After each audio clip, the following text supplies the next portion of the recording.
मुख्यमंत्री माझी लाडकी बहीण योजना ज्या वेळेला आपण राबवली त्यावेळेला खरं तर सरकारकडे पर्याय होता की वेगवेगळ्या विविध खात्यांच्या माध्यमातून ती राबवता आली असती।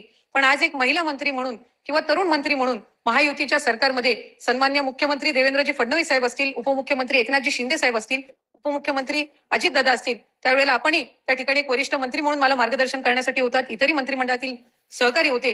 कधीही असं भासवून दिलं नाही की ही तरुण किंवा एक महिला मंत्री आहे म्हणून 2.5 कोटीपेक्षा जास्त लाभार्थी असणारी ही योजना हिच्याकडून राबवली जाईल का नाही अशी शंका कधी मनामध्ये आली नाही। आणि म्हणूनच तो आत्मविश्वास किंवा खऱ्या अर्थानं महिला म्हणून एक लोकप्रतिनिधी म्हणून सक्षमपणे आपण काम करू शकतो हा एक विश्वास त्या निमित्ताने जाणवला। आणि म्हणूनच मी महायुतीच्या सरकारचे सुद्धा या निमित्ताने मनापासूनचे आभार मानेन आणि त्यांचे अभिनंदन करेन।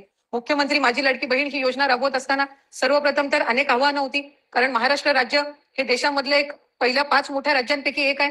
त्यामुळे त्याची संपूर्ण प्रक्रिया पारदर्शकपणे राबवत असताना गरजू महिलांपर्यंत आणि 2.5 लाखापेक्षा कमी उत्पन्न असणाऱ्या महिलांपर्यंत ही योजना आपण पोहोचवावी। मला आनंद आणि अभिमान आहे की जागतिक महिला दिनाच्या पार्श्वभूमीवर उद्या आजपासूनच आपण फेब्रुवारी महिन्याचा आणि मार्च महिन्याचा एकत्रितपणाने लाभ जवळपास 2,52,00,000 पेक्षा अधिक महिलांपर्यंत आज पोहोचवत आहोत। याचा एक विशेष आनंद आणि अभिमान मला निश्चितपणाने